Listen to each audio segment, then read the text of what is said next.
Hello! Good evening. I hope you are well. What the heck is with this camera? Why is it like feels like this camera is filming out of the corner of it? I hope you're having a good night. It's Saturday night. It's 8 o'clock. It's officially the last week of May, starting right now. Well, actually starting, like tomorrow. But it's the last week of May. So we're going to work on the Patreon theme for June, and I have absolutely no idea going forward exactly what I want to do as my theme for the month. I really don't. I have no plans. I have no brilliant genius ideas. We're just gonna figure it out together tonight on the stream. I'll show you my full process on how I do these things, and hopefully we'll come up with something really cool. The one big decision I wanted to start with, June is, of course, Pride Month. And I wanted to know, my big decision I need to start with is, do I want to start with, have that as the part of the Patreon theme, or just a general theme on my weekly stickers? That's the first big question I have to figure out the answer to. And I think I'm inclined to do that on the weekly stuff, have that part of the weekly sticker pack, or the weekly sticker promo stickers, sticker of the week stuff. And the reason for that is because it'll bring more people in, purely capitalist mindset. It'll bring more people in. So, that's my thoughts. I had a lot of fun doing stuff last month or last year for June. I did a lot of cool stickers. I did the zombie hand rock horns, which are now the follow alert on the stream. I did the cryptid cookout last year. But June was, although my Patreon started in June, I didn't really start having themes until July. So I'm not entirely sure where I'm going to go. This is almost 1 year of doing themes. There's a lot of cool stuff going on in June.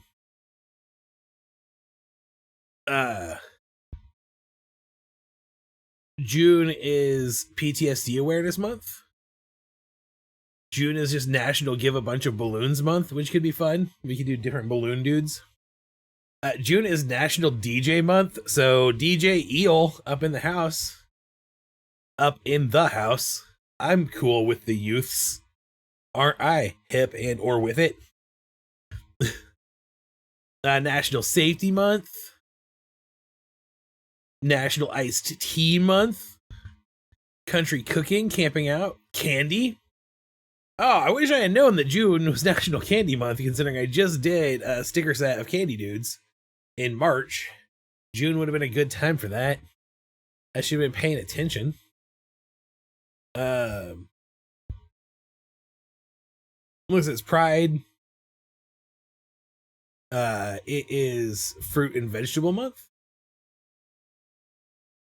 I think we want to avoid garden stuff. We just did a garden month. We could do it. It could be a good time to do another mashup month. That would be a good time to do that. February was the last mashup we did. Back in February, we did the Cake Pyre Records. So could be a good time. Good time to do another mashup.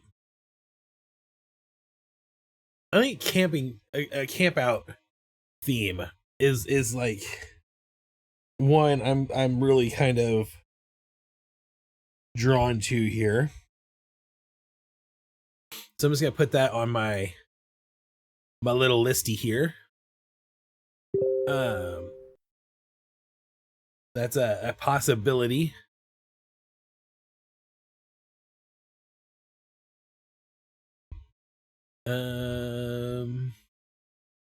Let's see some other stuff. Let's look at some birthdays. Marilyn Monroe was born in June. Cyndi Lauper. Johnny Depp, Ice Cube, John Goodman, who is also from Missouri, Helen Keller, a June beetle. June bugs are all over this area right now. They're huge. If you're uncareful, they might carry you away like cargo helicopters.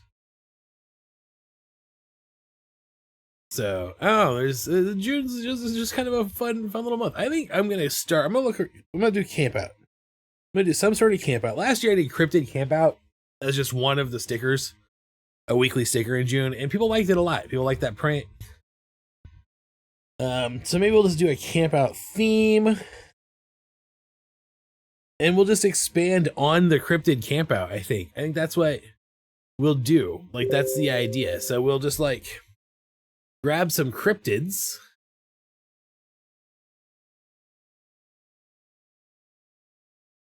So we'll come in here and we'll do cryptid camp out expanded.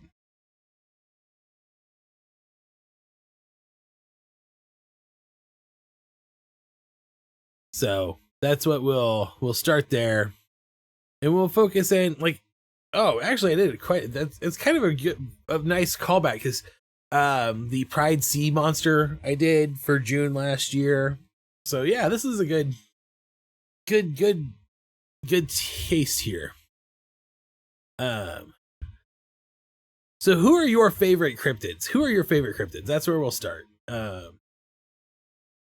don't have to be like famous guys here. Maybe even better if we don't have a bunch of famous cryptids. We could, of course, start with ones that have near and dear to the heart of viewers on the stream, regulars. So you could throw a Yeti in there.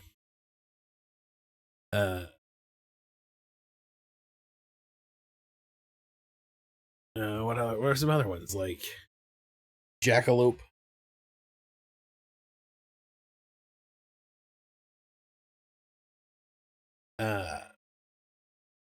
Man, this is I'm trying to think outside the box. Like, I don't want to go like, oh, Bigfoot, Loch Ness Monster. Ooh, the Loveland Frog. That's a frog dude. That's a possibility. That's a good one, I think.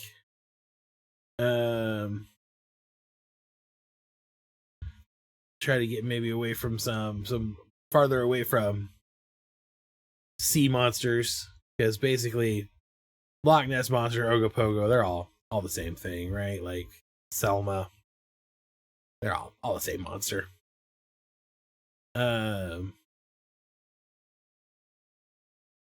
The Dover Demon is fun because it's like a classic gray alien, but it walks on all fours.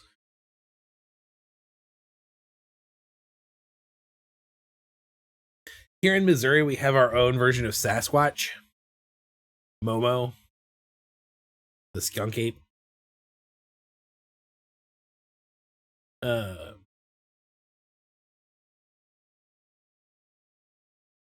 See, I'm just looking at a list. The Appalachian knot deer. Actually, I like that. That's a kind of an obscure one, because it's almost a deer, is like the idea. Is like it's a deer, but it's not quite right. And that feels like something I would be good at drawing. Like, if I drew a deer, it would be a deer that was not quite right. Boop, boop, boop, doo. A lot of monkey people. Ooh, let's get some winged stuff in here. Now the Jersey Devil and the Mothman are both on my cryptid camp out sticker. So I think I would like to try to do something different. How many stickers are we making for June? 1, 2, 3, 4, 5. Okay, so sticker four Saturday month in June, so 5 stickers. I have 5 on this list actually right now, so that works out. Maybe that's just a nice easy way to start. We got 5 going, 5 stickers, and I can do this. Yetis, of course, are just cousins of Bigfoots and skunk apes and Yurins and Yowies and you know, Amongo Mongo, Almas, lots of monkey people, lots of big gorilla men. But we'll start with these 5. We'll start with these 5 and just feel it out, really. And then we'll do like a cryptid camp out 2 for our poster design, our print design. So like maybe, actually, I think I'll do this one in landscape, and maybe have like the same basic concept as the original cryptid camp out, where we've got our little like cryptids sitting around a fire having fun, but then make it a little scarier, like have them have like shadow monster things, like they're telling ghost stories, probably like monsters of people, like they're telling ghost stories about humans trying to scare each other.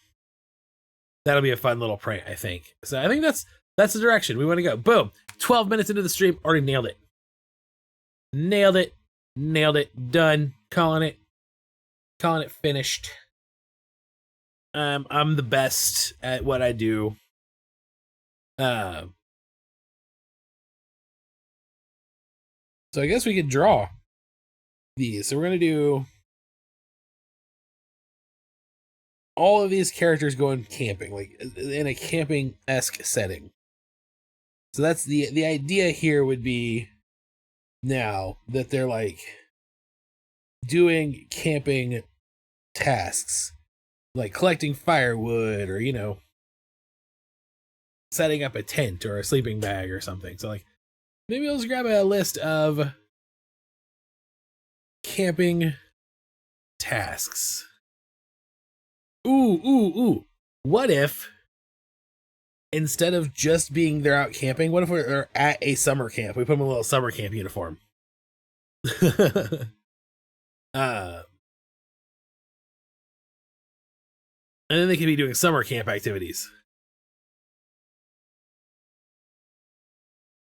So like, instead of just being camping, we'll do a summer camp. Summer. And we'll put him in like a little t-shirt, shorts. And that lets us do our logo as like a little, like the symbol on their shirt could be the Patreon logo. So maybe that's where we start this month. Maybe we start with that symbol and work our way out from there. I mean, is this just a good place? Then we can have that little symbol, like keep it on their shirts. So,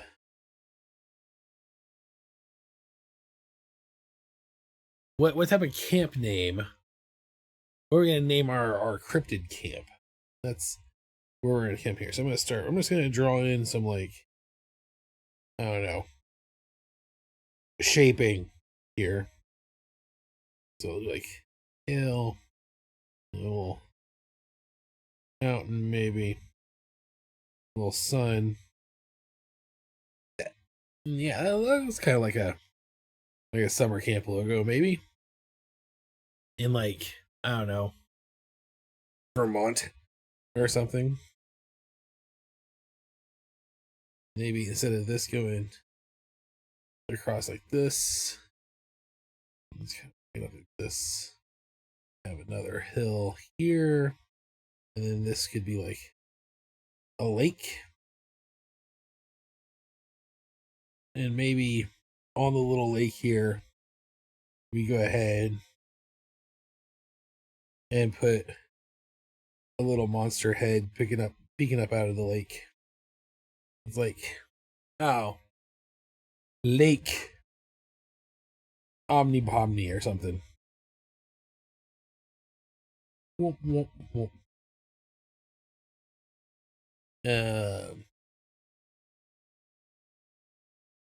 One thing I can do is maybe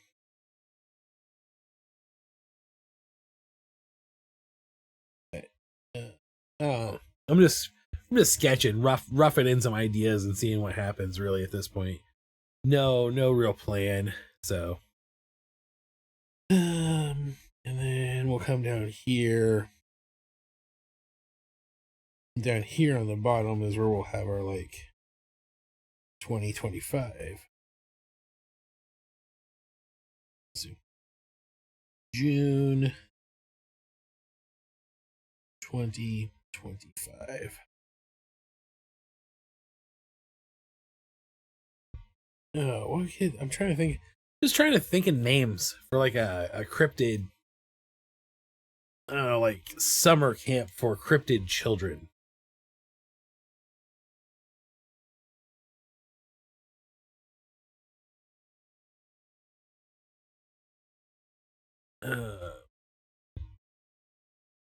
Oh, something like Lake something or other, I think. I'm trying to look up summer camp names. That's what I'm secretly over here looking up summer camp names and seeing if I can find. Wait, summer camp name generator. So this is from the fantasy names generator. Has a camp name generator. Camp condemned. Oh, this is AI. I don't want to use that.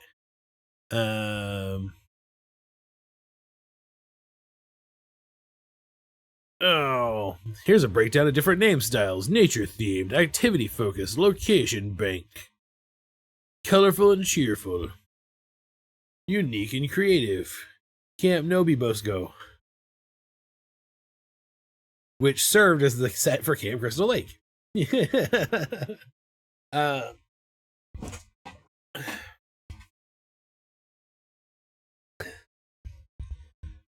How about like Camp?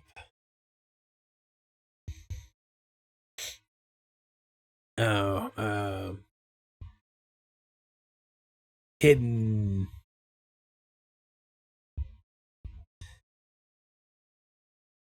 Lake.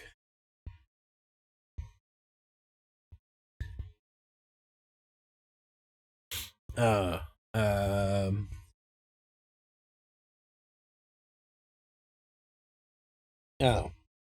working on it. I'm brainstorming. Oh.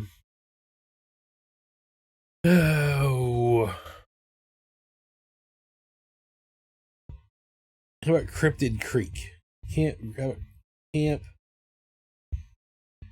Cryptid Creek.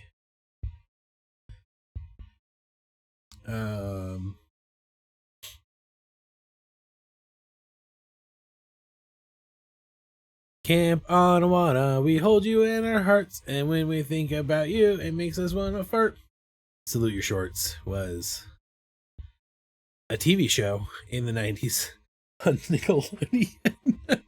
Oh.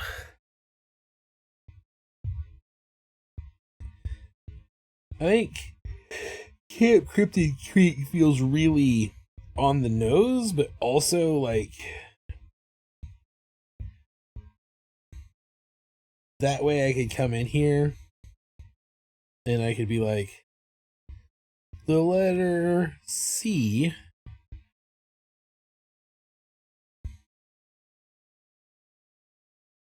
is coming up out of the water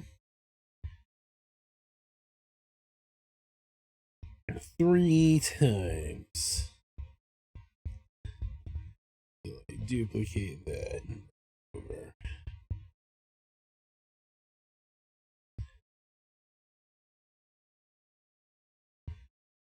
I don't know if that actually is anything. Those look more like G's than C's, don't they?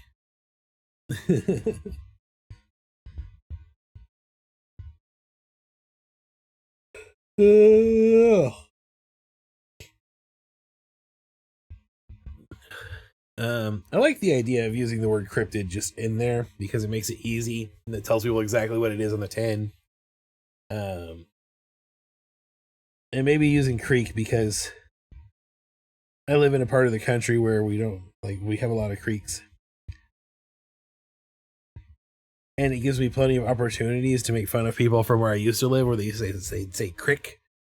And I'd be like, this word has 2 E's in it and no I's. I don't understand why you would possibly ever think that you needed to say crick. So maybe have a little creeks running through it.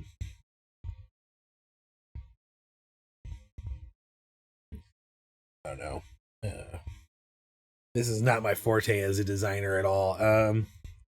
I do like the idea of having a big ol' sun over in this corner. So we'll start with that part of the design. That's easy. That's an easy part to do. We know that we're going to pull that off. Got to have a sun in your summer camp patch design. I'm going to pull up other people's summer camp logos and see.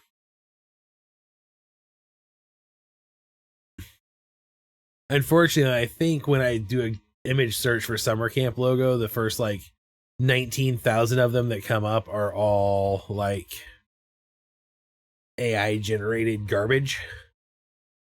So that's sad that we live in that world now. Vintage. Oh, these are all still AI generated garbage. Oh, everything is on iStock these days. It's just AI generated garbage. 80 summer camp logo. No, these definitely still seem pretty shady to me.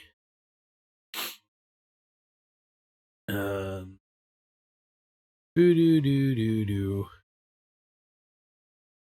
Here's a Camp Crystal Lake t-shirt design.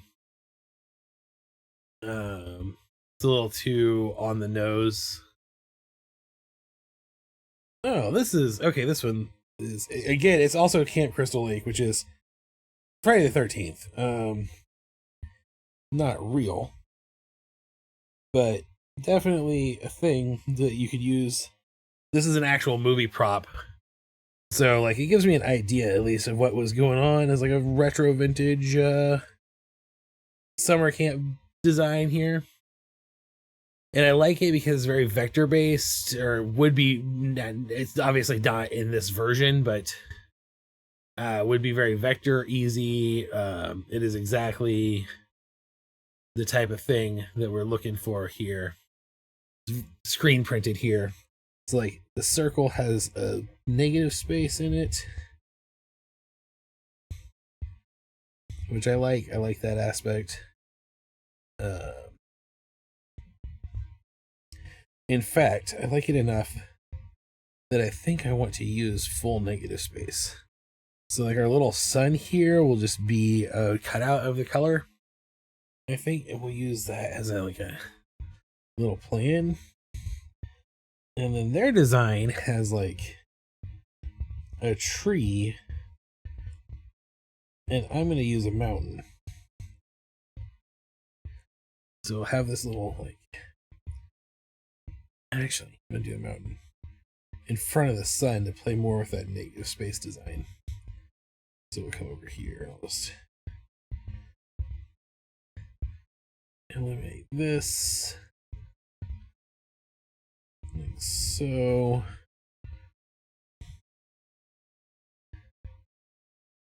And then we have like a double down like this.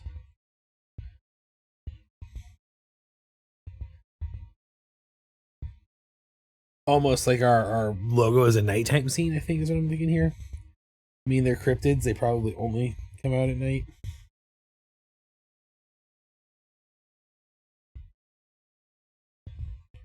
I was challenged today. Someone asked me if I'd ever heard of a solar powered vampire, and I was like, yes, obviously. How have you not?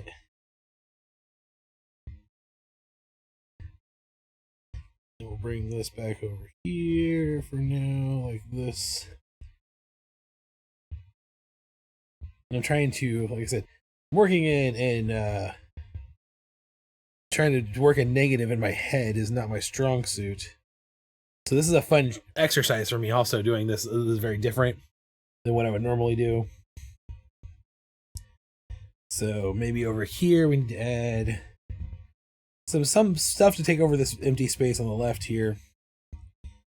So I think I will add, go ahead and like add a tree. So we'll just draw a little tree here.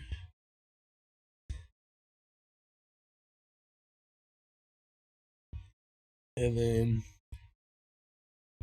I think I will do like, oh, you know what? I just realized would be a way easier way to do this. We'll draw in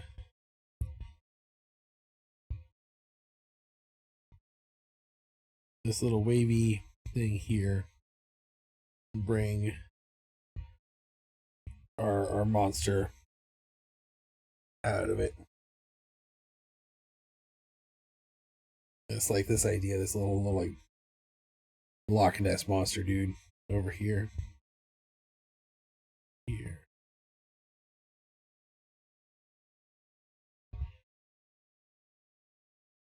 Oh. One little hump. Some pointies. And a tail. And then maybe another here. Alright. So here's what I'm gonna try to do. I'm gonna actually create a layer underneath this.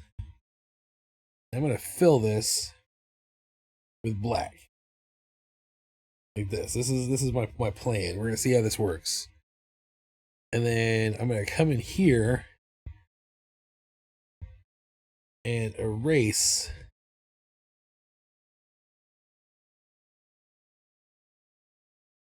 the line art to make the negative space. Let's see how this goes. So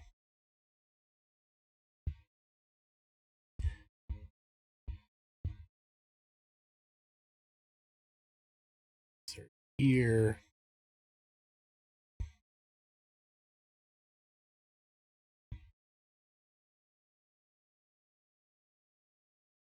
I don't know if this is gonna work or not. I'm gonna try it.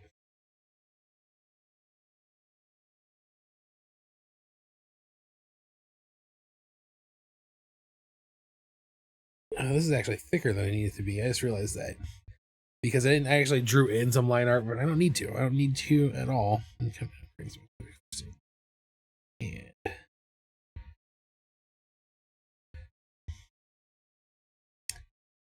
actually, what I'm gonna do, I think that's a better idea. Instead of trying to erase, we'll draw it in. And I will use a different color. If I draw it in and then like highlight it, I can use my vector trimming tools to kind of shape it however I want it to shape.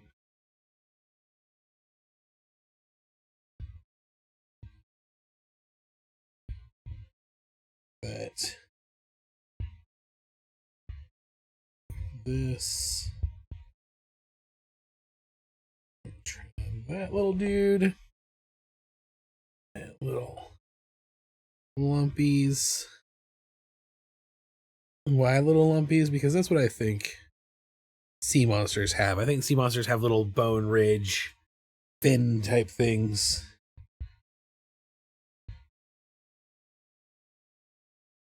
I'm actually going to turn the opacity on the purple layer down. I don't need it that high. Okay, so like there. And then up like this. And over here. Like that. And we'll vector trim those dudes off. Okay.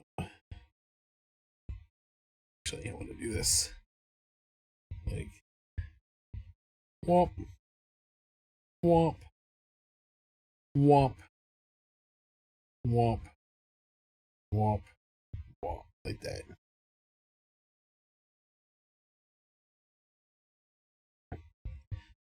And full on cut out this sun.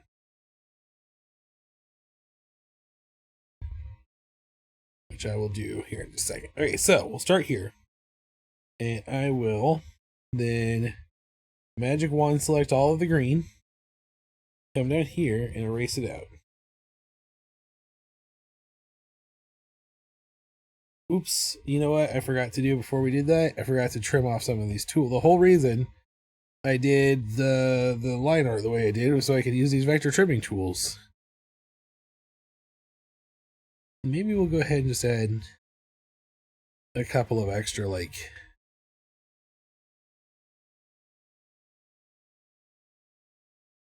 little details here, like some snow on these mountaintops. All right, so we'll start there. This is like I said, this is all brand new, trying something completely I've never done before. So that looks not entirely awesome. It's not bad, it's just not what I was hoping it would look like. I do want to bring you up here, like here, right? And we're going to grab you and turn you to an eraser brush. Yes. And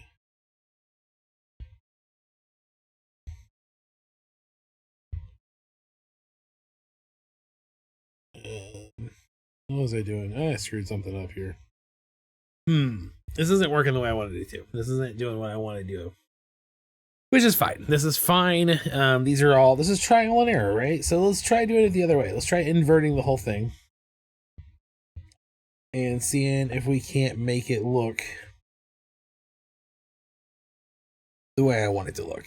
I'm not giving up on this idea of just kind of spatial stuff. I'm a very much, in the world of art, I'm very much like a line art guy. I see lines. So this is all like a new experience for me to try to work lineless, which is fun. It's actually like a fun experiment in like a completely different way of trying to think about art in general. So I'm going to try to do something a little more. Yeah, we're going to try to figure it out. We're going to try to figure it all out. It's going to be fine. I'm sure we can figure it out. Like a silhouette. So like before I was trying to do negative space, let's try to do like a silhouette. That's the goal here. Is we're going to do silhouette based design. And can I do it? I don't know. I'm going to try. This is all experimental to me. This is all new. This is all kind of fun. The prints, generally speaking, when I work on the Patreon stuff each month, the print is where I do a lot of experimenting. Because I'm very comfortable drawing little cartoon dudes for stickers. Like, that is fully up my alley. It's what I do. It's my wheelbox, my crayon box. Excuse me. But I really like doing like poster design work, and so I like to take time when I'm working on the prints to do some experimental stuff that I don't do anywhere else. When I can. I will admit there have been times when I've just been lazy, and some prints are specifically designed and engineered this way. So like Cake Pyre Records just has the cast, the sticker cast on the print, but that's because it's a movie poster, and I base the stickers off of a movie poster and the print off of a movie poster. So it's like just the way it was designed, really. But with the same theme going into the Carver, I did a complete like different art design style for the poster than the prints and or the stickers, and it came out really well. I think so far my favorite Patreon print actually is the what's the word I'm looking for here?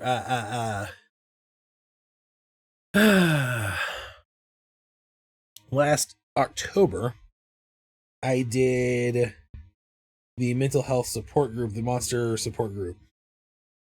And I really, really liked how the like Shel Silverstein style art that I did turned out. Way outside of my normal art style, but I really, really thought it came out really well. I was very proud of it. So, just experimenting is important, you know, and sometimes it goes awesome and sometimes it doesn't. Sometimes there's like problems, but it's always fun to experiment. And like I back in December for Aliens in the Ocean, I tried doing like Where's Waldo style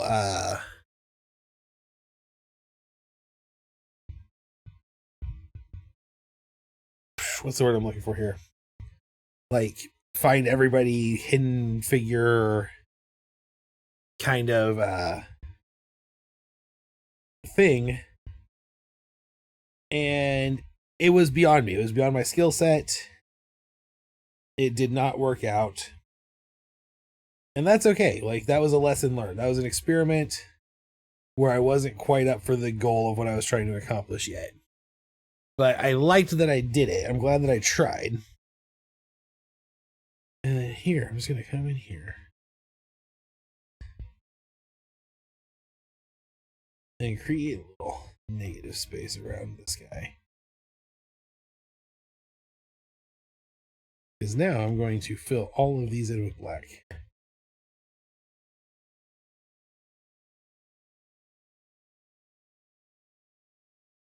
Okay. And we're going to switch brushes here back to our basic round brush and just clean this up if I can. That. And I'll do the same coming down like for the snow line on this mountain. Like that. And then we'll bring in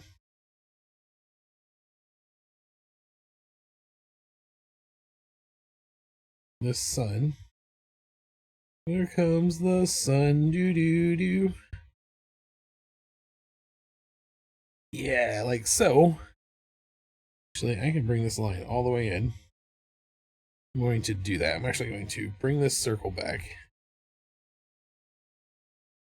and shrink it up and put it back in this corner.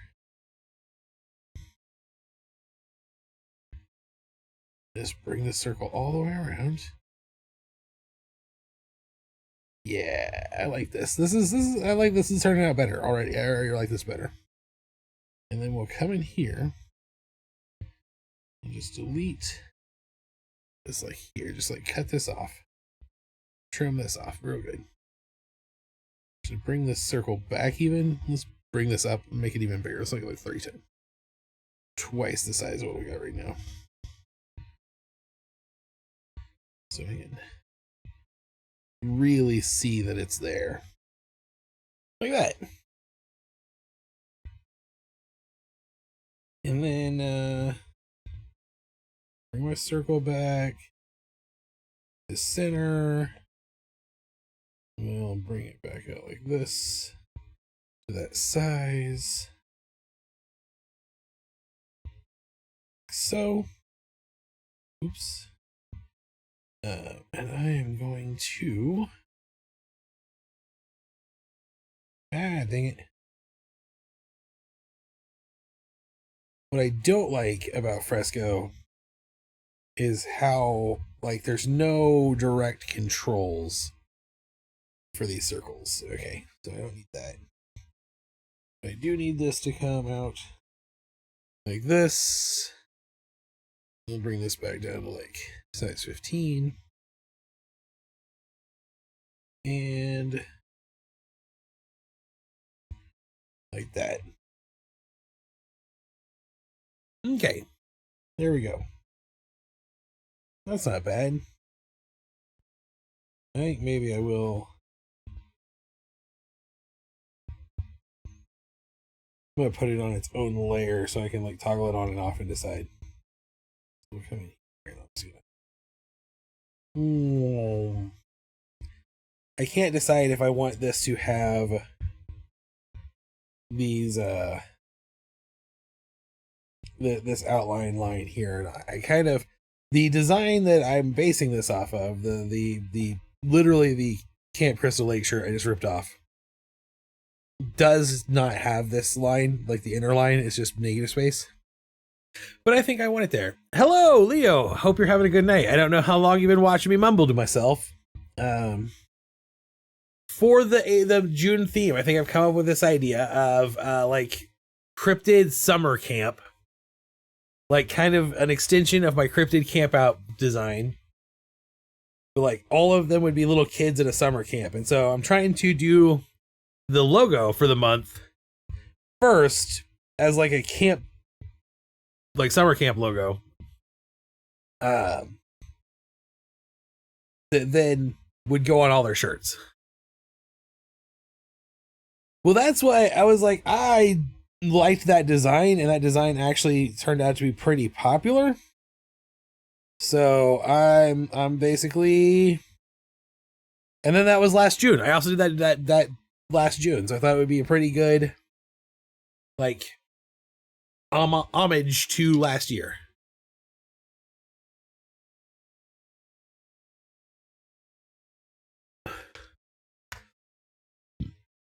So I think this is my summer camp logo for now. And then, like I said, it'll say like, we'll do this on another layer again. And I'll actually do this with fonts in Affinity Photo, like June 2025. You know, like Camp Cryptid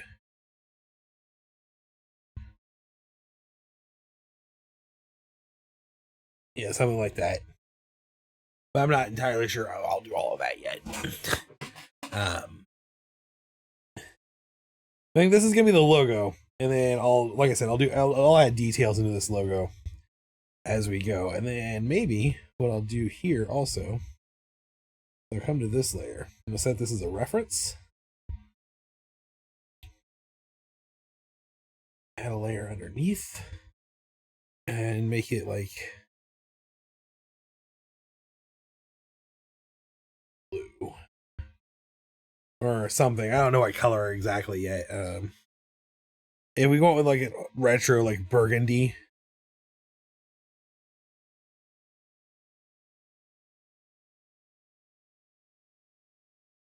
I don't know, I'll figure that part out. That the color stuff will come in later. I just wanted to get the design done, and I think I like it. I think I like this design quite a bit.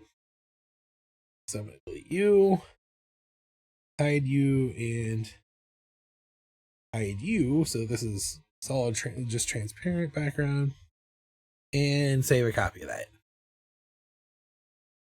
So I'll bring up my list. I'll show you my list of cryptids.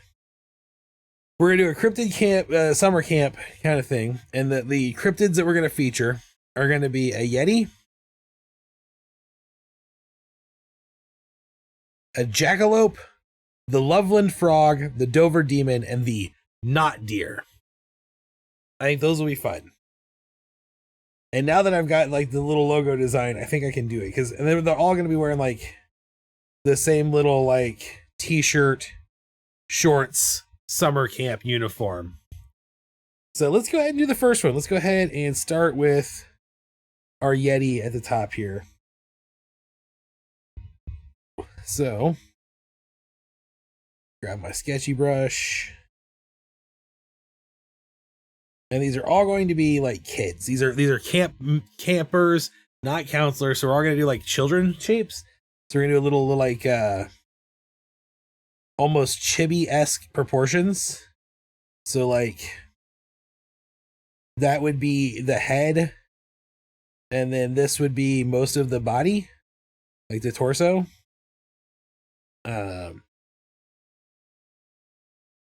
Kind of proportion sizes anyway. So I need to come up with some things that you do at summer camp, like summer camp activities. That's okay. Let's see. We got canoeing, swimming, archery,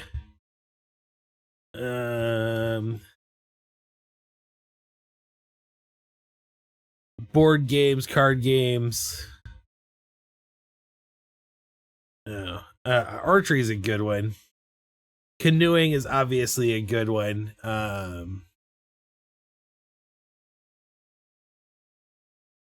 think horseback riding, hiking would be a good one.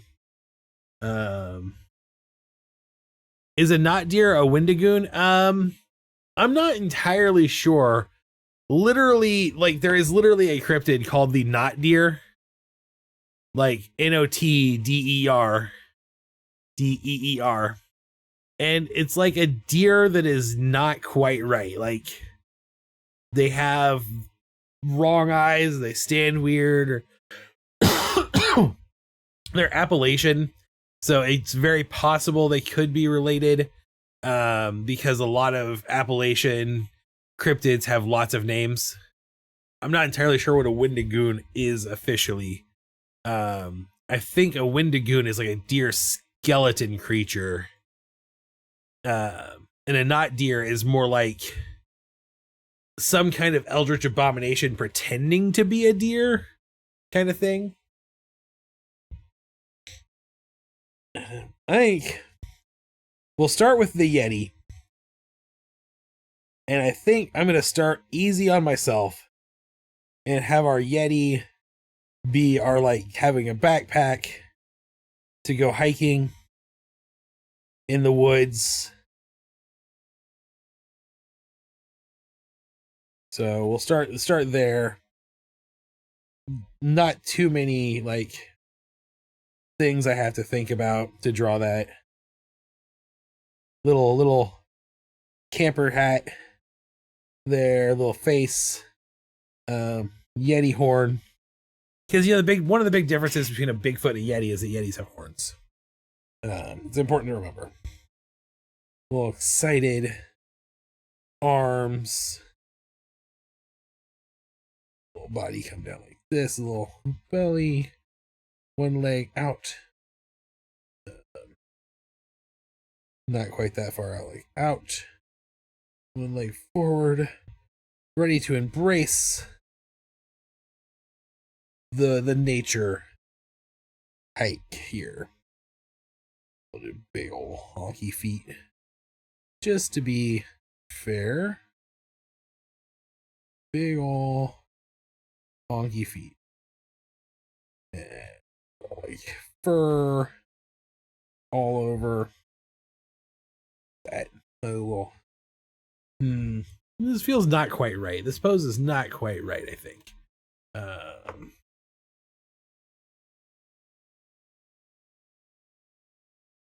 I'm gonna look at some hiking poses. See if I can't find. These are all people actually out hiking. All right. You know what? Actually, I know why. I know why I don't like this. Let me clear this. the line of action was too smooth. So I'm actually going to start here. We'll start with some line of action work. There. And then that puts 1 foot here, 1 foot here. Like this. That brings them up the legs. Then bring back that torso curve. Like so. With that backpack hanging back like this. That line of action gets a little better there. And that hat coming out over like this. Maybe a little taller on that hat. Like that. Yeah, there we go. And then the feet are supposed to be abnormally large in comparison to the body because it's like a Yeti. There, that's better. That's better line of action for me. I like that. Let's do a little cleaner sketch in here. We'll start with our baseball cap. Oops. Here, let's go. Like here. And then, oops, I almost forgot the most important part. Like I said, a Yeti. The difference between a Yeti and a Bigfoot is the horn. So we'll come up here. He's got his little horn growing in. I think Yeti's horns grow in as they get older. And we'll give him bushy eyebrows. Fit for someone who lives in a cold environment. So, a big, giant smile.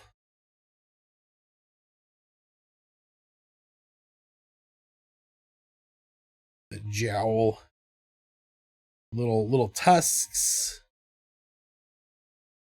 And nose. So, yeah, this is a good looking little dude here. Bring his head down. That. Except for this face is not curved in the same direction as his. I did not draw this well. Hang on. We'll fix it real fast. Whoa.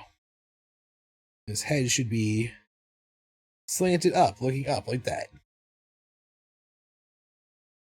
That's, like I specifically put his head at an angle. And they didn't actually draw it in at an angle. Like this. Little baseball cap looking hat. Furry. Yeti fur.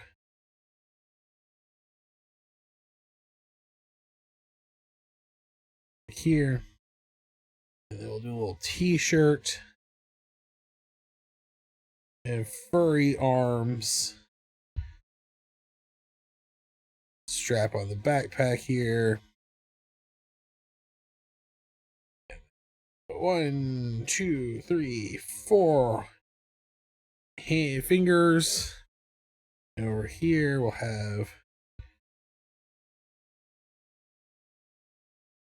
a little thumb sticking out there. And then just tufts of fur coming up off the wrist. T-shirt.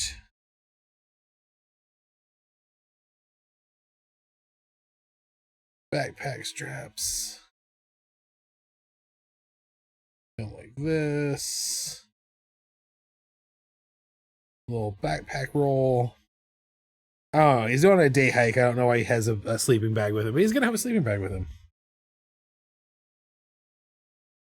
And then on his shirt, of course, he'll have our little camp logo.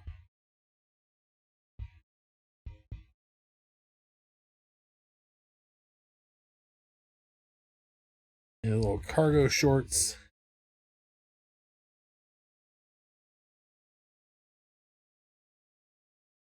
I gotta draw pockets. There's gonna be short shorts. Shorts. Not even short shorts, just shorts. Little legs sticking out here. And big old giant feet.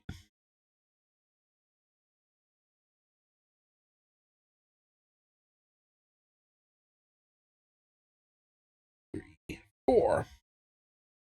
Actually, have this fur come out over the foot like that. I'll do the same on the other side.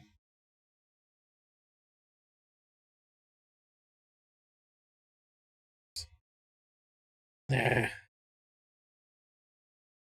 Yeah. I gave his toe a hump on one foot, so you make sure it's on both feet.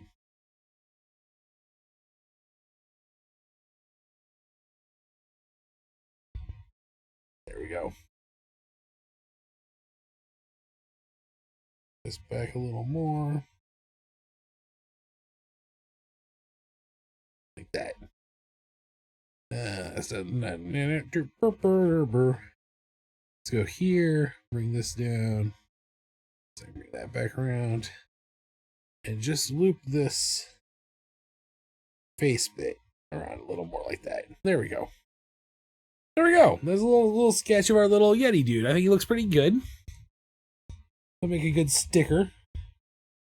Our first camper of Camp Cryptid Creek. There's a little Yeti hiker. Grab a little brush here.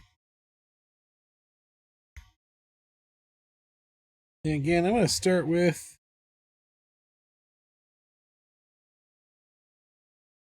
the hat. I'm going to take a hat out approach to drawing this little dude. Nothing wrong with a little hat out approach.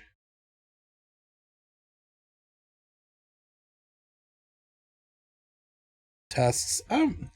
This is things I have learned about myself as an artist in the last year. I'm a sucker for a lolling tongue and tusks. So it's no wonder I draw Smeech, right? Like that's Smeech as a character. You can define him as a lolling tongue and tusks. You know what? This kind of makes him not have any top lip. And I don't want him to have a top lip. We don't want that to happen. So we're going to draw in a top lip here. So what we'll do is just draw in a top lip.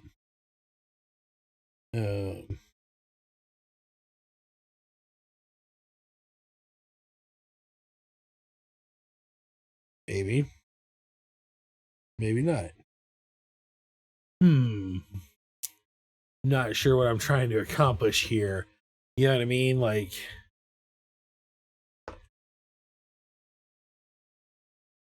sometimes you gotta look at some things and figure out what you're going for.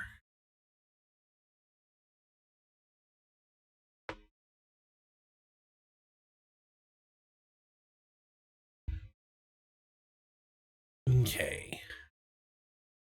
So what I'm looking at right now is I'm actually looking at some Camp Laszlo reference like art because I like that design and it's about a summer camp and I thought that would be a fun like reference point for also designed by the same person who designed Rocko's Modern Life, which is one of my favorite all-time favorite cartoons.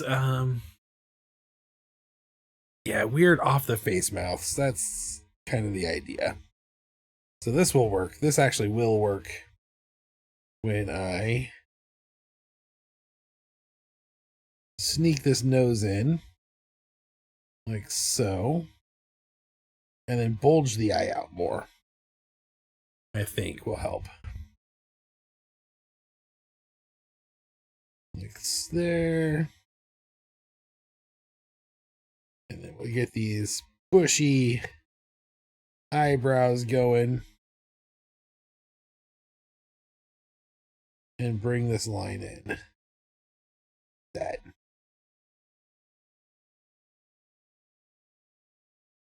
There we go. That's actually pretty good. Now I can bring this line across. Like so. There we go. I like that. That's not too bad. I'm still not entirely sure Not entirely sure. I'm gonna trust the process because right now I'm not fully sold. Bring a little helmet, horn thingy down. And then I'm just gonna draw a little hole in his hat that his horn is sticking out of. So like you have to imagine his head comes like this. So his hat needs to come up here like this.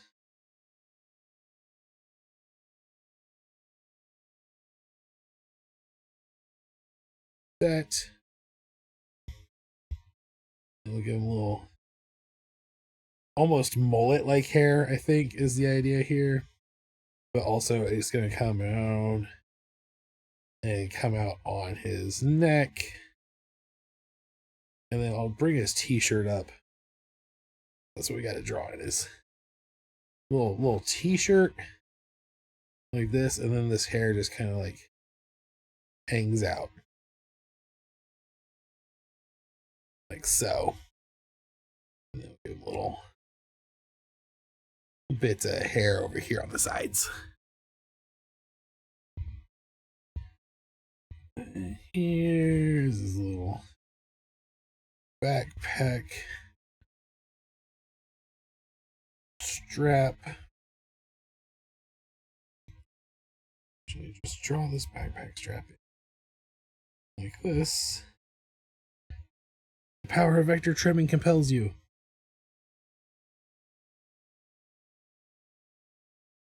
Chomp.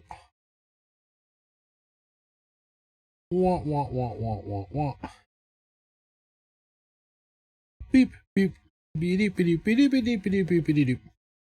Boop, boop, boop, boop, boop, boop, boop, boop. Alright, and then we'll bring t-shirt arm into furry arm.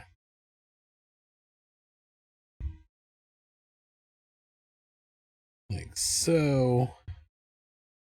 Just bring this guy.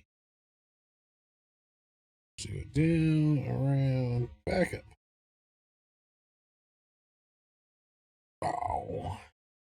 Wow. And then over here, these backpack straps will come around like this.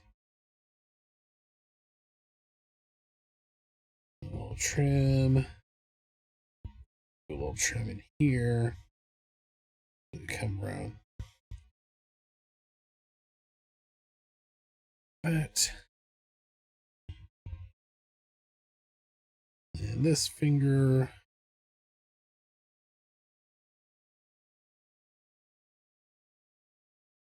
That.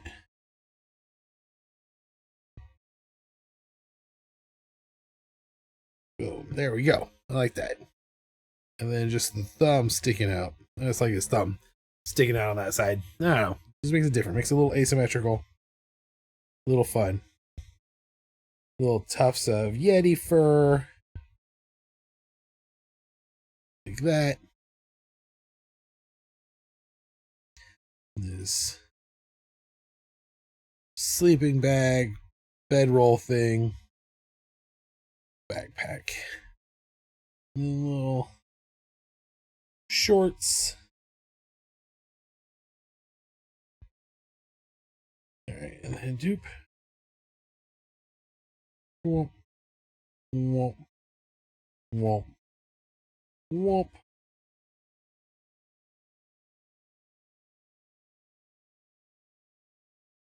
Furry little legs. Because I imagine that Yeti babies are born with furry legs. Like, they don't have to wait for their leg hair to grow in. Just because he's a little kid doesn't mean he doesn't have giant feet and furry legs.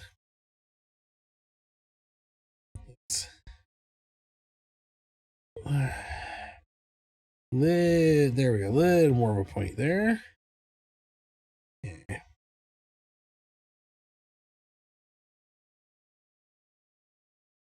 Like that. We'll bring these guys in a little closer together over here just because the angle his feet are at. Like so. And again, just a little extra fur coming down. over his feet.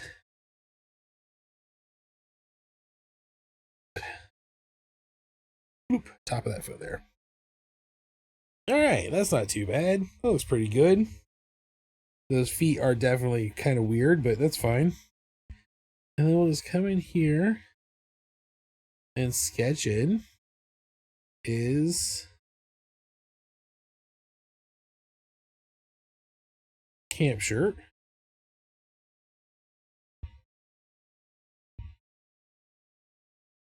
Real easy like. There we go. There's no way that's going to read at all whatsoever as a sticker. So I think I'll actually just undo all of that. Like, there is no way anyone's going to be able to tell what is on his shirt as a sticker. There's no point in it being there. What we could do, though, is go ahead and put like a little circle and mountain on there.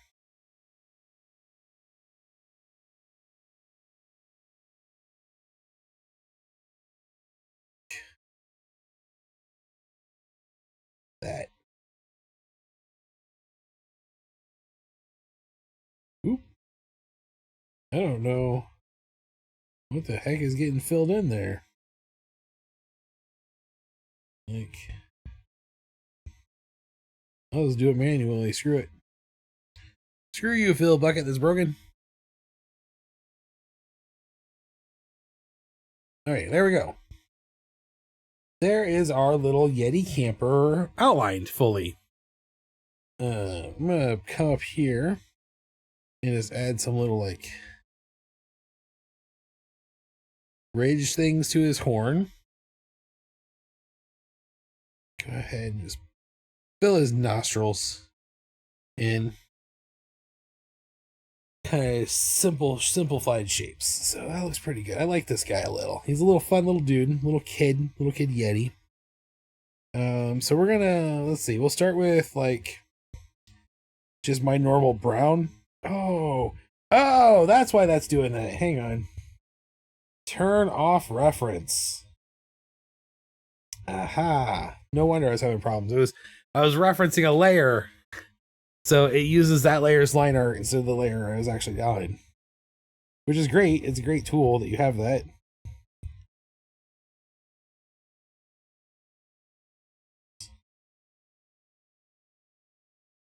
That. And then like an icy blue fur color here on all of his fur, eyebrows, and we'll do like a pale blue. Like we'll take this and just really desaturate this down like 20% for the rest of the skin tone kind of stuff here.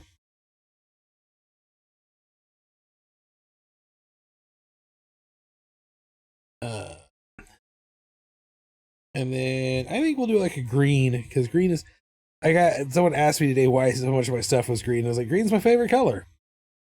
So we'll do a green for the shirt design stuff. Like that. And then just mouth red and eyes white. And that horn will actually make like a dark blue. There we go. That's a fun little design.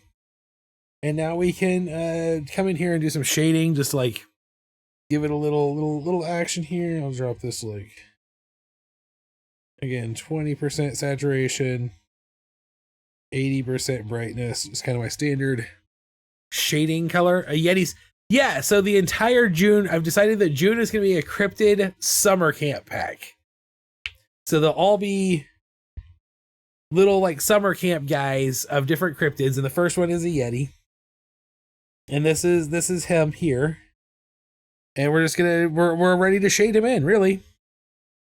So he's a Yeti, he's got a horn.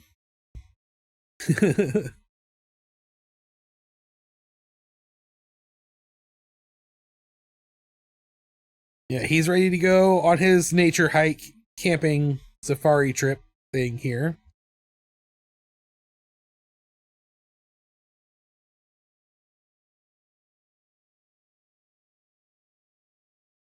I think he turned out pretty good. I was a little nervous at first because I wasn't entirely sure like how I wanted to do the face.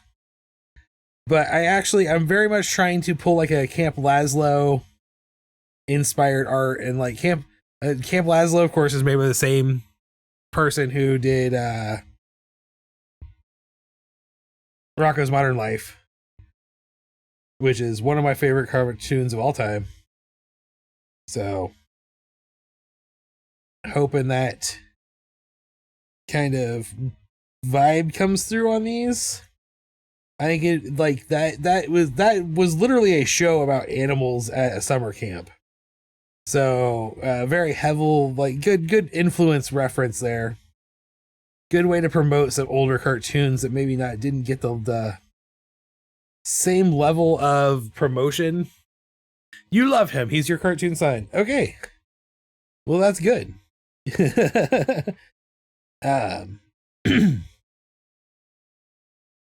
I think it's a good idea for us to promote cartoons hang on, that didn't quite get the same level of love that they should have, maybe. And maybe it's just I didn't give it the right level of love.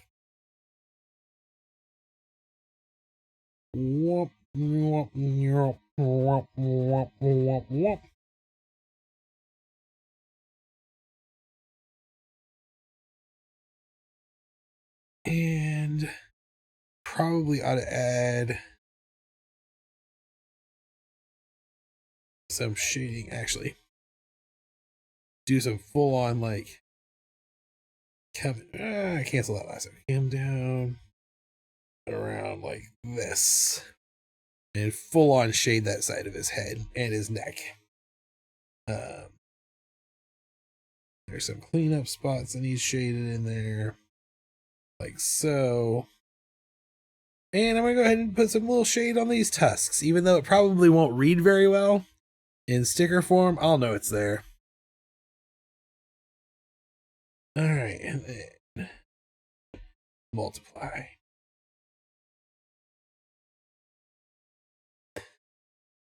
So there we go. There's our first sticker for June. We've got one done. Our Yeti hiker here. Ready to go seize the day on his hiking trip. Hopefully he won't have any misadventures.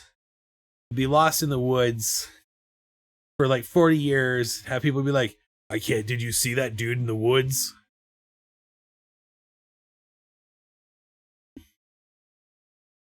He was like, I can't find my way back to camp. And I was like, he's gonna eat us. No. That's... I don't know what I was doing there. Alright, so we have Yeti done. Alright, so Jackalope, Loveland Frog, Dover Demon, not deer. Just going straight down the list, we'll do Jackalope next. So we got to come up with a camp activity for a jackalope.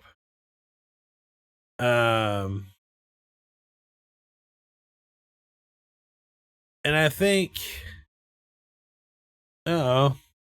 maybe so a jackalope is like a deer rabbit, you know? What would be a jackalope's favorite camp activity?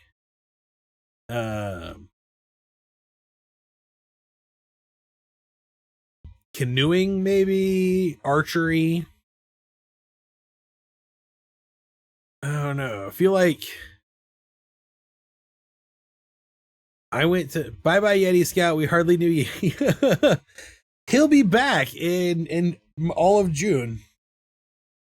When I went to summer camp, we did. I love to canoe. I did horseback riding, but I don't think I want to draw horseback riding because then I have to draw a horse. I have to draw a jackalope on a horse, right? Like that's a pain in the butt. And not deer riding a horse. There was archery. I like.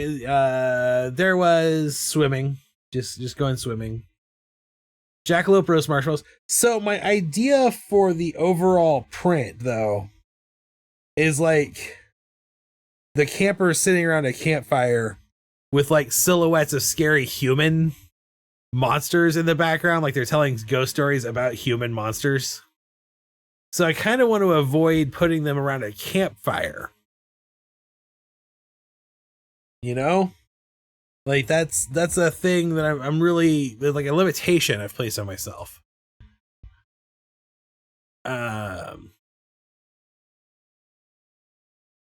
Let's see. A lot of time spent around campfires. A lot of times singing stuff. Could have a jackalope like makes friendship bracelets with his horns. Or roast marshmallows with his horns, I think is where that was coming from there. Yeah, friendship bracelets, that's like a thing that people did at summer camp.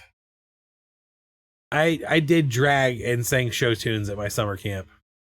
It was a church camp.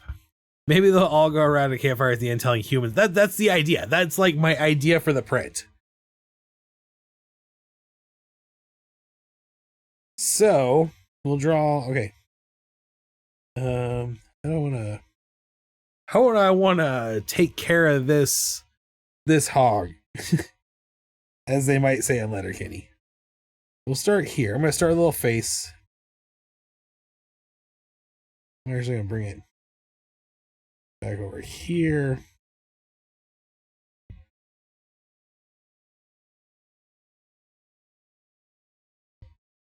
Maybe like this.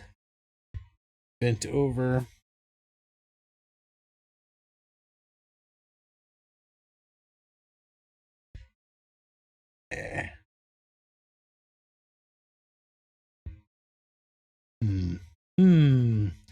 Just thinking things through, doing some sketching.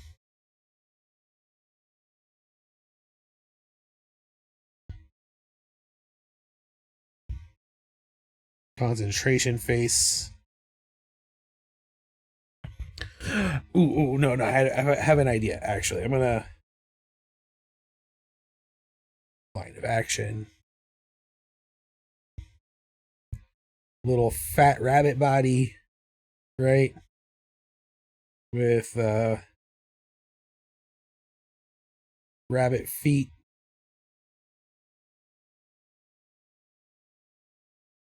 Little rabbit face. Just looking straight at the camera. Oh no, what did I do? I have to figure out how to make a rabbit look like it's frowning. This will be funny in the end, trust me. And then we got its little rabbit ears. Oops. And its jack-o'-lantern horns. Jackalope horns.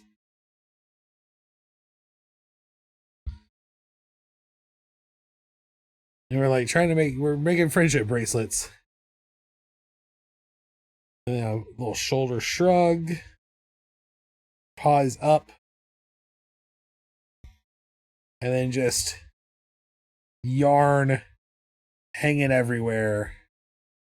Like, I don't know how this happened. I'm just covered in yarn. Of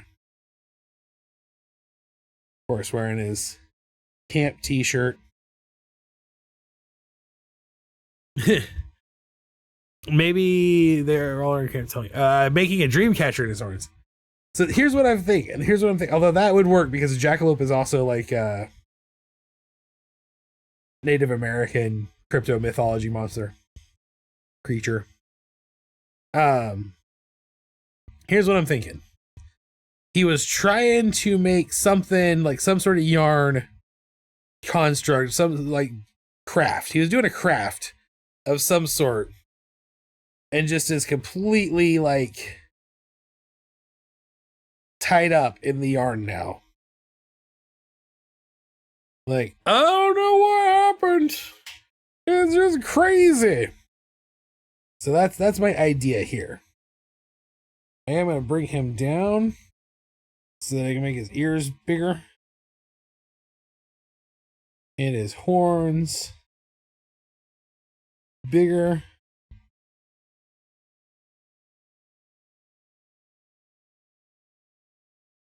I think the last time I did antlers on a creature might have actually been the Wendigo character from August from the Eldritch Breakfast Club.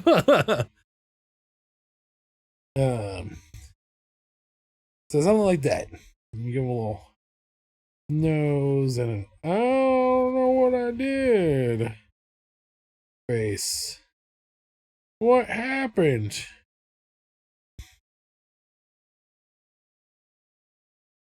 I don't know what happened, guys. I was just trying my best. Jackalope was doing his best. I've been watching this YouTube channel called That Aged Great, and they review movies, old movies, and like really kind of analyze them for what they are rather than the nostalgia factor. And the end of every episode has them like singing a little theme song, and it's like, the past was doing its best. Leave it alone. Because when you start to analyze old movies, certain troubling patterns start to emerge. And when you think about them too much outside of the realm of nostalgia, it kind of ruins the nostalgia factor. Like one of them that they analyzed recently, I watched recently, was The Legend of Billie Jean, which was one of my, like, this movie that I held in high esteem in my brain. But, like, their takedown of it, I was like, oh, yeah, this movie was actually very bad. But also, Christian Slater in drag was in that movie. So, like, take with that what you will. I'm a fan of Christian Slater movies. Don't know why. I mean, I don't know what about it is about Christian Slater that just made me decide a long time ago that I was going to be a fan of Christian Slater movies. But I am. I think it was Pump Up the Volume was the movie that made me go, I like Christian Slater. And then Heathers, of course.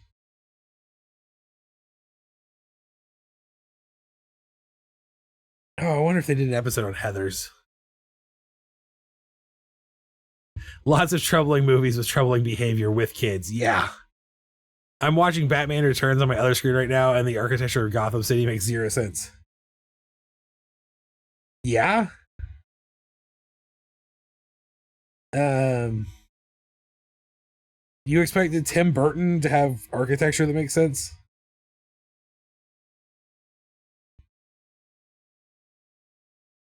I mean, that's crazy talk, dude.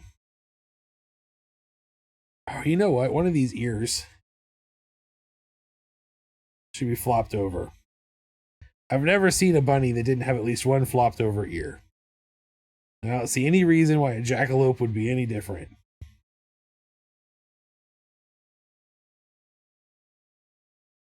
I don't know what I did. But I'm a little terrifying little creature, dude. I'm definitely looking like maybe I'm going to tell you that the world's going to end in 7 days. Heathers made me like Christian Slater. Also, Robin Hood, Prince of Thieves. He plays Will Scarlet in Robin Hood, Prince of Thieves. And he's just like a complete dick to Kevin Costner the whole time. And that's always fun, right? Like,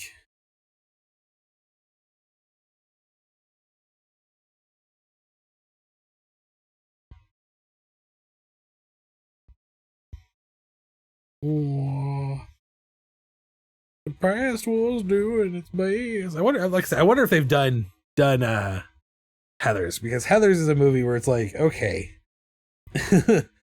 I can't believe they got away with making a movie about high school kids murdering other high school kids and making it look like suicide. And then at the end of that movie, he's going to blow up the high school with everyone in it. Can you imagine if they tried to make that movie now? Like, it would never get made. It would never happen.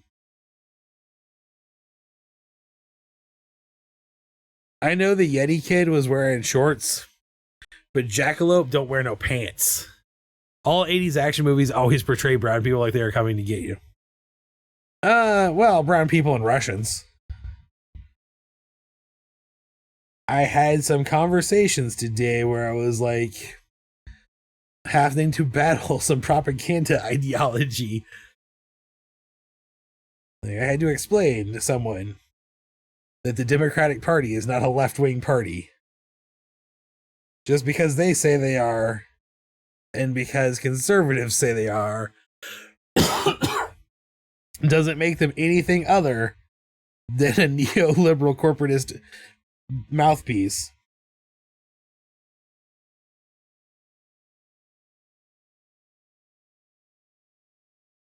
Also, a huge discussion today. This all came about because we were discussing the like roots of goth, punk, emo type stuff. And like you can't separate this stuff from the political climate of the time. Like, these are very much things that are of their era, and you have to understand how all of that works together if you want to understand the roots of these movements and what they mean.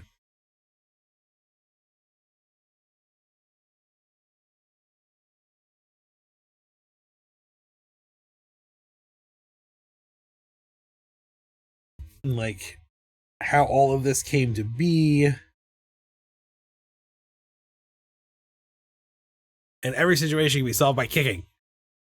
Most situations can't. In my experience, I have to defend the 80s here. In my experience, most situations can and should be solved by kicking. Like, violence solves most problems. Might create other problems in the long run, but it'll solve most problems in the short run. Very little else ever does.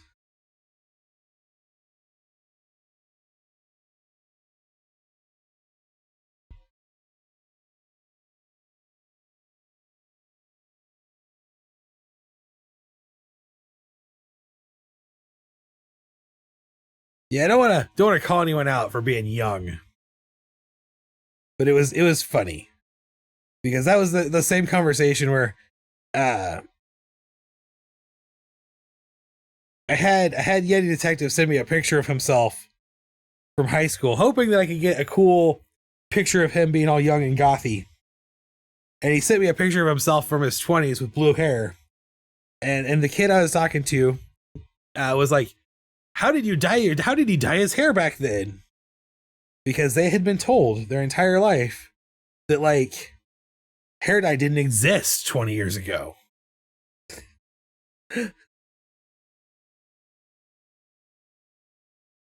Which does make me sad, because that's totally just parents lying to a kid that they're homeschooling.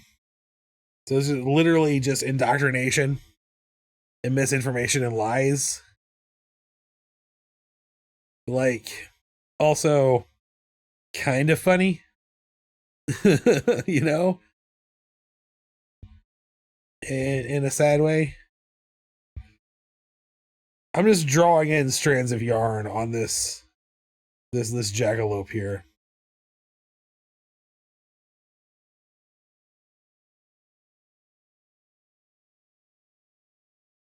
And it made me, one of the things that made me realize is, like, you can't blame the youths for the world they live in. Well, yeah, you were in high school 25 years ago. That's what I was saying is they had been told that like hair dye, literally the exact wording they said was, my dad said hair dye and pronouns didn't exist back then.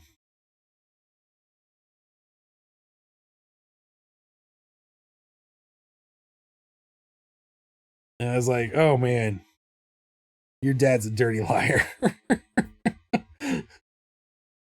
Like, I hate to be the one to break this to you, but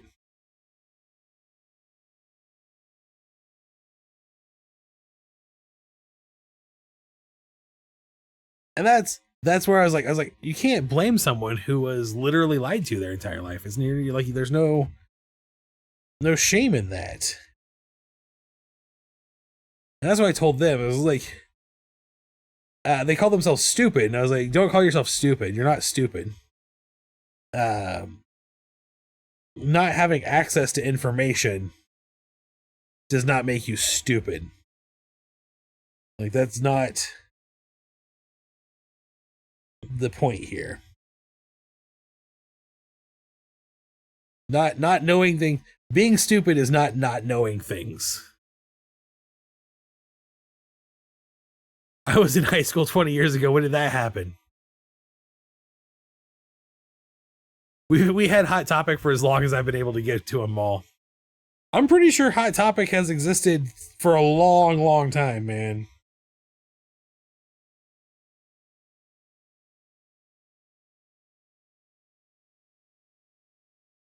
I just realized.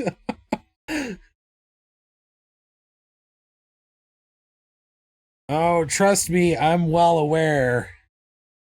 You see, I was responsible enough to not breed.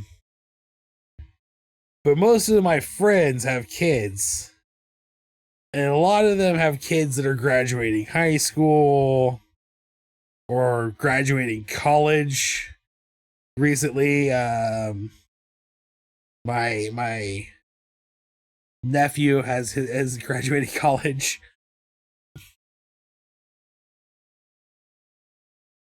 Pronouns didn't exist back then. We were all referring to ourselves in the first person all the time. Well, one of the things that drives me crazy, okay, linguistics education lesson here. The first use of they, them as singular pronouns in writing, the first time it was written down using they, them as singular pronouns was in the 1300s. I was like, this is not new. Anyone who says otherwise is flat out lying.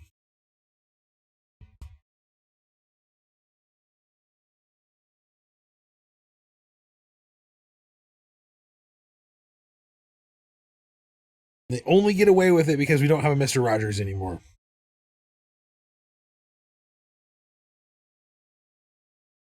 But this is a person who is not allowed to watch PBS. Like, literally not allowed to watch PBS. So, you know.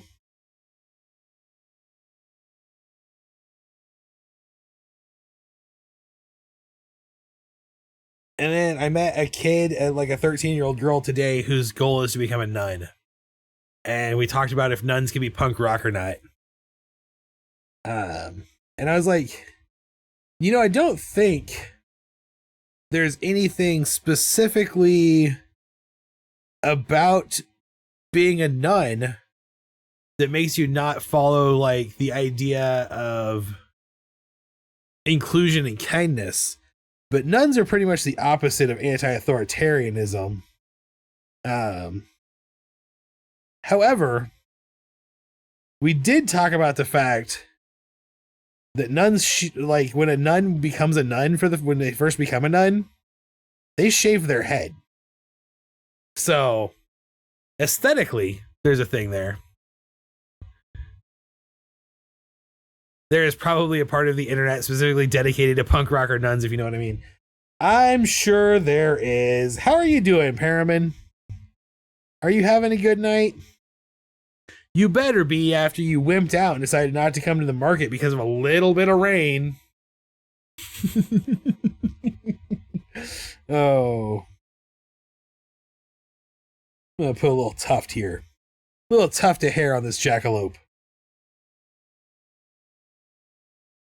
I think this drawing is coming out cuter than I thought it was going to.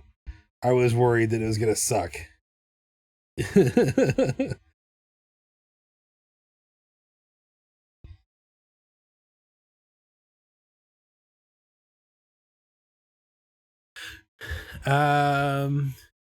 I worked with a guy in Springfield who told me his sister didn't let her kids watch Sesame Street because it encourages mixing their races. Ooh.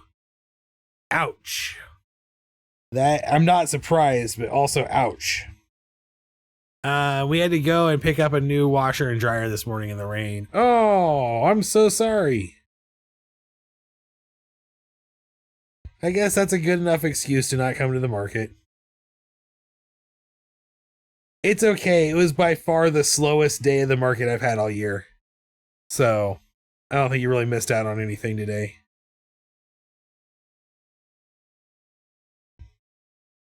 Other than some conversations about the history of punk rock and, like... But really, I've slept most of the day. The history of punk and emo, and... That was a big part of the conversation, I think, that really caught the off guard, was like... I was like, well, you know, like 2000s emo is like third wave emo, right? Like that wasn't new. And I don't think enough people know that. Like, I don't think enough people in general know that, like, My Chemical Romance did not invent emo music. Like, there was an entire Midwestern emo movement in the 90s. And I think I need to advocate for that knowledge more.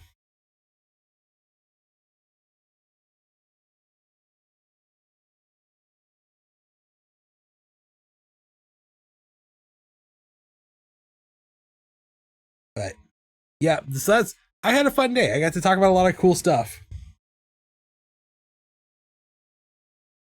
Got to talk about the importance of Mr. Rogers. And how it's not a coincidence that the world has gone to crap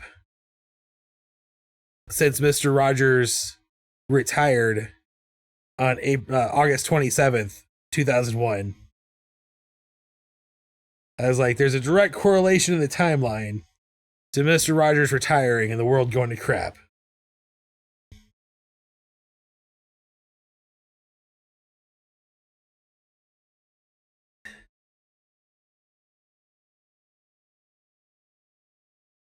So earlier I said that my summer camp activities involve dressing in drag and singing show tunes. That's Paramon's fault. I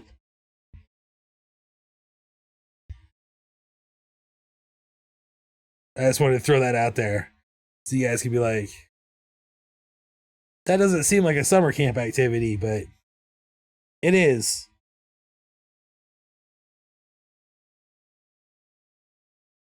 Oh.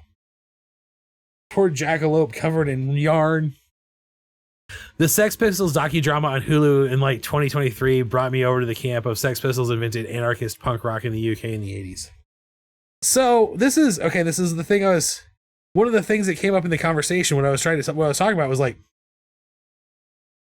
these movements we try to define, and I'm bad at this because I like classification systems. So I like to look at things and break them down by genres and subgenres. And I do that with like music and books and movies. All of that. But I was like, it's hard to actually do that because these things grow organically from different movements. And like, Brit punk and American punk, although they kind of emerged around the same time and have very similar but different feels to them, were different responses to similar but different political situations. And both kind of evolved from the protest rock of the 60s.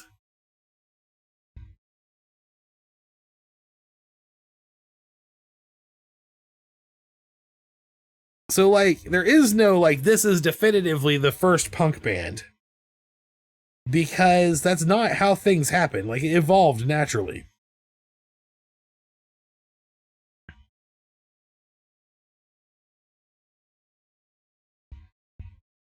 It's like, none of these things are as black and white and smoothly sectioned off as Wikipedia would like you to believe they are. I dressed in drag for a while on tour with a Christian choir once.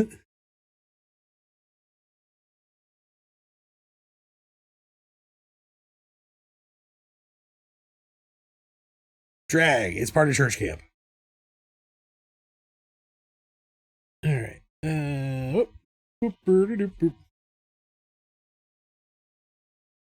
So for anyone who's joining us just now, I am drawing. I'm working on the June Patreon sticker pack, and it is Cryptid Summer Camp. And the current drawing is one of the stickers is a jackalope who was doing some arts and crafts, making some friendship bracelets, and something went horribly wrong, and they got all tied up. I feel bad for the jackalope. It's probably the fact that they don't have any fingers. That's probably made it very hard for them to make friendship bracelets here.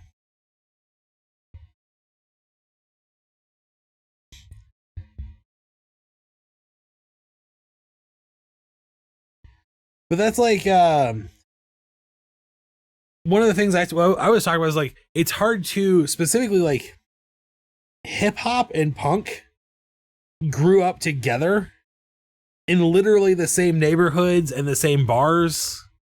So it's like they have these shared roots that make the, like, both culturally important to one another. It's hard to talk about one without the other. I was like, but if you really just want to break down, like, part of the conversation was like, what is the difference? Like, literally, like, what is the difference between emo and goth was one of the questions that was asked. And I was like, well, that's easy. But you have to understand what the difference between goth and punk is. I was like, goth is what happened when punk got really, really sad and then discovered that the synthesizer existed.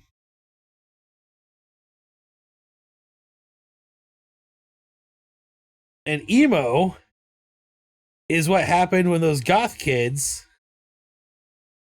got angry about how sad they were.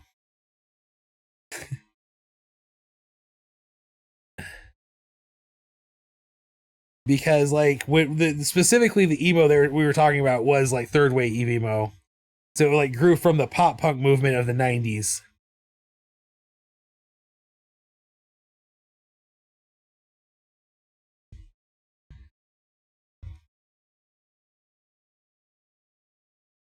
Hard to do much without thumbs. It is if you don't have telekinesis also. If Jackalope is going to be a cryptid, Jackalope should have telekinesis. Don't you know, Jackalope, that you're supposed to have magic powers? When you were coming into existence, the old gods were like, what do you want to be? You chose rabbit with antlers.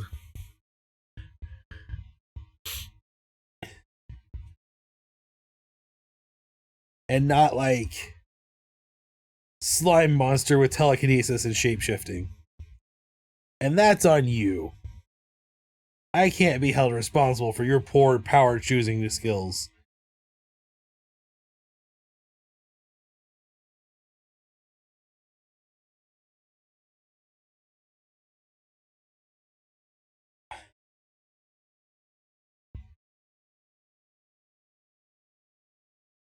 I will say this, though.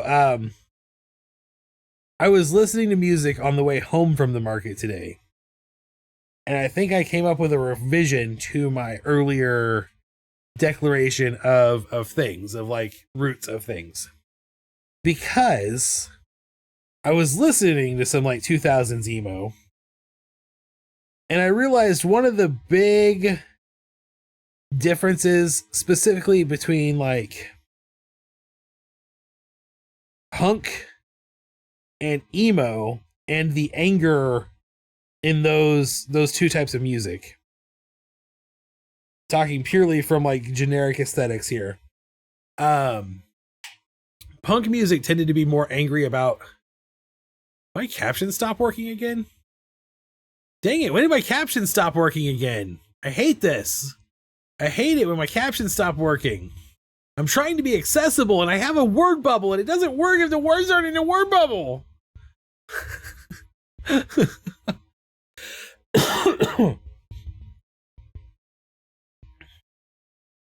Oh.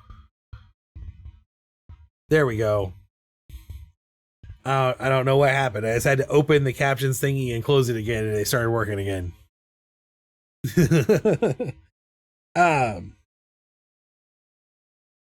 I came to this realization, like, punk music, specifically like the 70s and 80s punk music, the early days of punk, the pre-pop punk, right? Like, we're talking the angry punk, the music that we think of as actual punk music, was weird about, was angry about systemic issues. It was like, everybody is starving to death. And corporations have taken over America. Let's be angry. You know, fairly. Like, those are fair things to be angry about.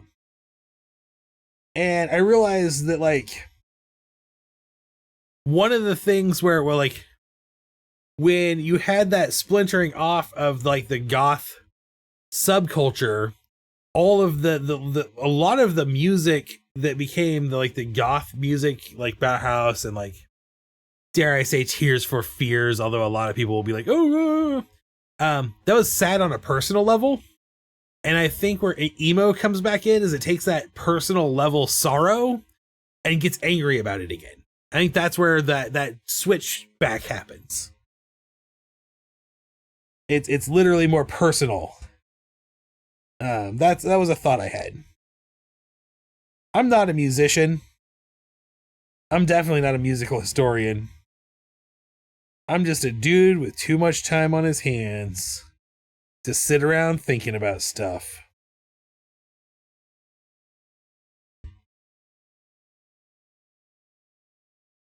But that was my thoughts. Those were my thoughts today.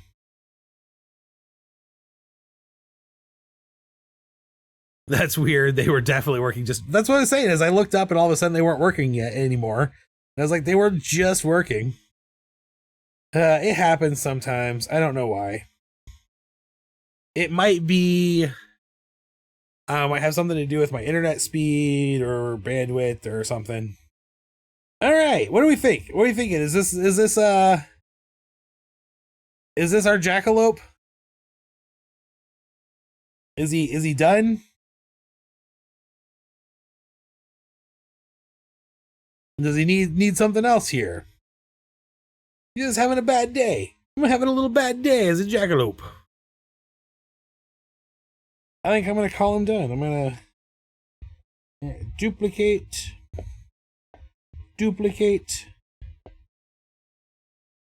Just fill this in.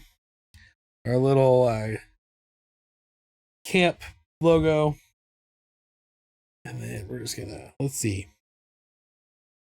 Desaturate this more. Like a gray, maybe? Gray fur on this Jackalope. And much lighter fur for the belly. There. I'm gonna come back down here to our Yeti dude and grab his color for his shirt. So they can have all the same uniform shirt on. Because when you go to summer camp, he's trying so hard. Here's another thing. The summer camp I went to, we did not have uniforms. I don't know if that's like an actual thing. If people actually have uniforms at summer camps. It's definitely a like cultural thing, but I don't know if it's real.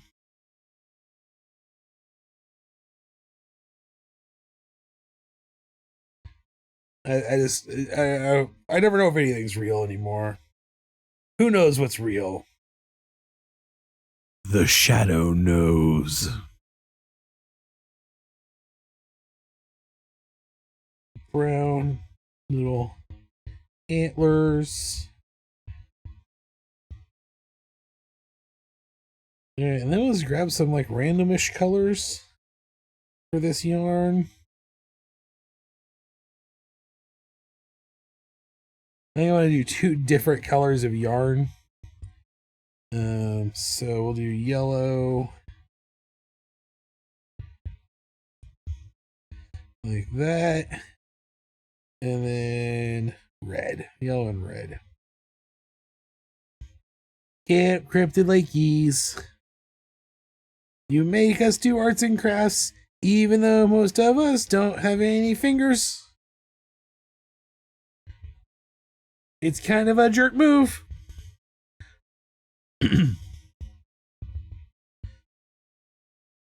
Alright. Alright, there we go. He's got his flat colors in. Looks pretty good. Thank you for referencing the shadow. I do my best. I'll do my best. I'm going to do shading with the same color as I did on our Yeti. Just to be consistent.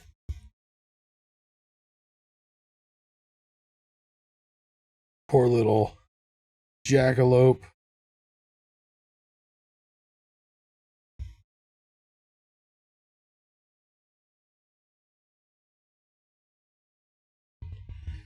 I don't know what I'm doing. What am I doing here? Hang on, what am I doing?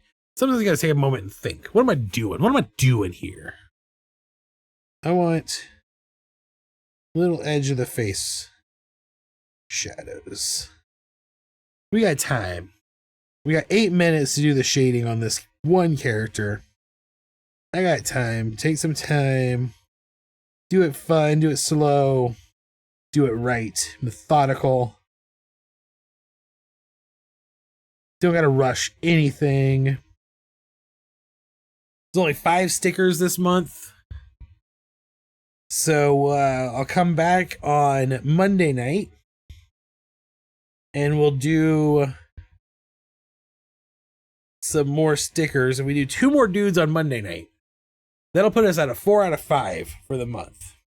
So we definitely can finish all of the June sticker designs before the end of the month. And we'll just be that far ahead.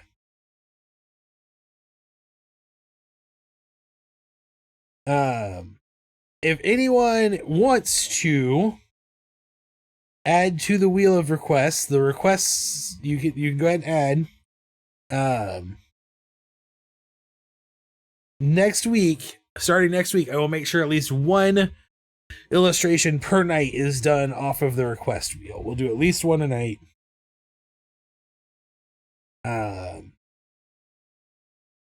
Probably first thing. I'll probably do it as the warm-up first thing in the night. So go ahead and put your stuff on the request wheel if you want it. I've got quite a few things to add to it. People have been asking for stuff at the market, and I've been putting that in a little note on my phone so I can remember to put it on the wheel. So I've got some stuff to add tonight still. One of those things that I want to add to the wheel of requests wheel is I actually had I almost did this just as the stickers for the year. I want to do some like little sticker mascot style stuff, some mascot illustrations for some of the other vendors. at the market, and I think I'm going to start with the breaditarian. I think this is going to be a fun one. So, like, imagine a librarian made of bread. That's the goal there.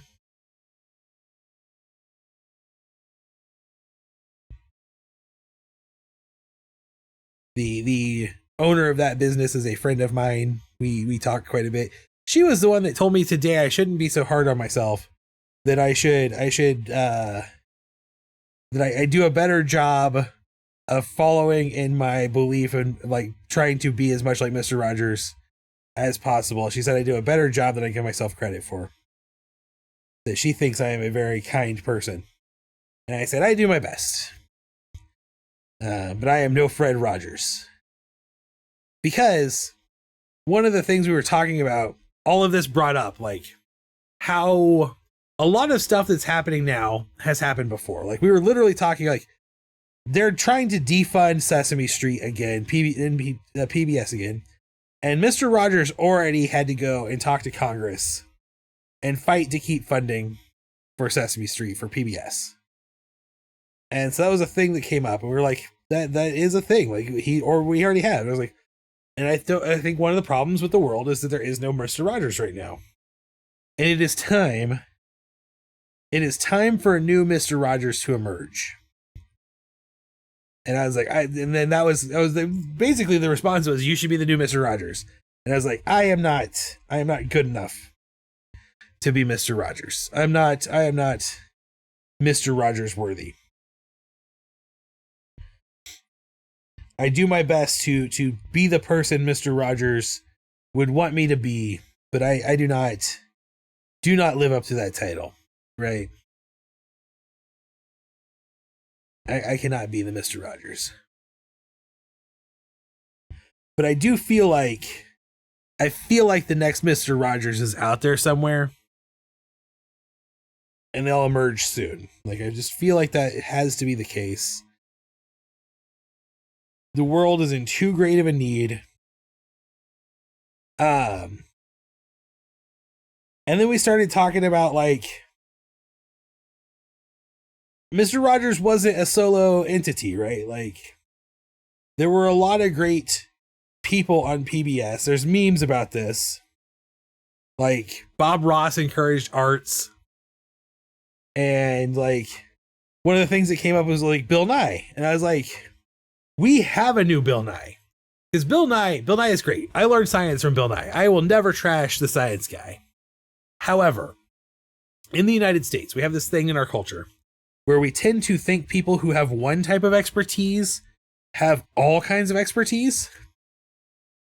And that's not how expertise works. Like, they just don't, okay? If you're unaware of that, they just don't. And Bill Nye is one of those people who kind of suffers from this thought that he is an expert in mechanical engineering, so he's an expert in everything. And he's become kind of a jerk about it. I was like, another person that this is really bad about this, that is someone I like Bill Nye. Another example of this is Neil deGrasse Tyson. Neil deGrasse Tyson is an astrophysicist who will talk about things that he has no professional knowledge of other than maybe having read a journal. And he is a very smart person and a scientist, so he's a little better off than a lot of people. But, like, he is not the guy. You should not be talking to Neil deGrasse Tyson as an expert on neurosurgery, right? Like, that's kind of where I'm going with this.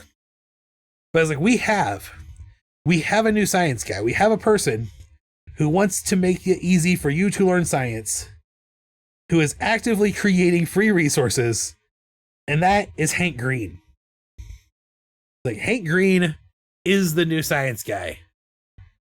And you know what? Hank Green might be our new Mr. Rogers. You should be the new Mr. Rogers. Ascend.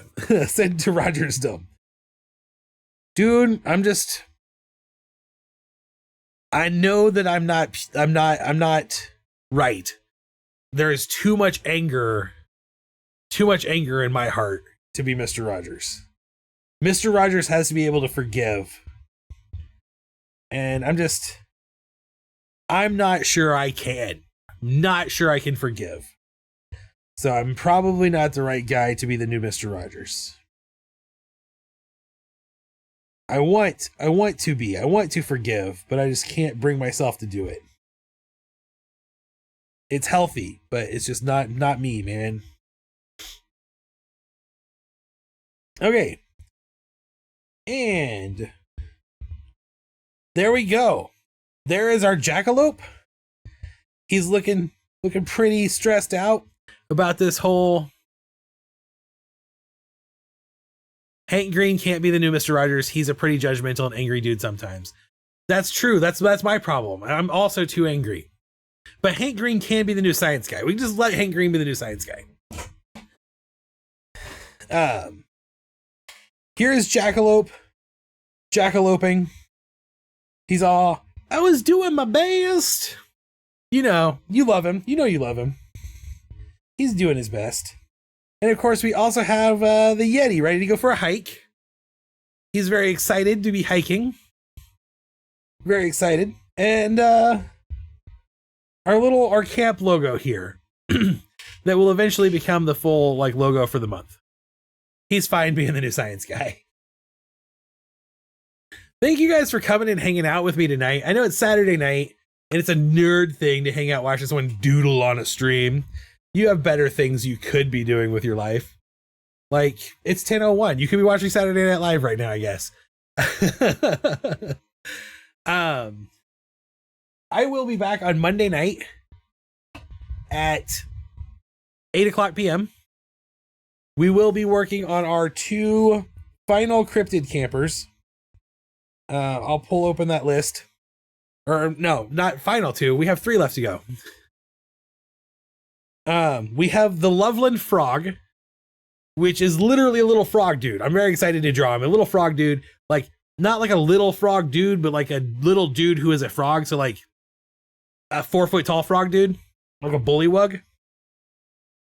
The Dover Demon, which is like a classic gray alien, but a quadruped. And the Not Deer, which is a deer that's not quite right. I love these cryptids. Thank you. All of them will be going to Camp Cryptid Creek. Why would anyone watch Saturday Night Live when the only good part now is the weekend update and you can just watch that on TikTok on Monday? Oh, you're old. That's why you think that. Newsflash, everyone in this stream is way past the primary target age for Saturday Night Live. 18 to 25. That's their target demographic.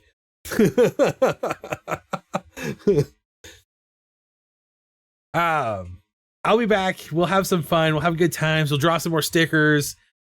We'll finish up the sticker pack for June this week. We'll be back Monday and Wednesday to finish up the sticker pack for June.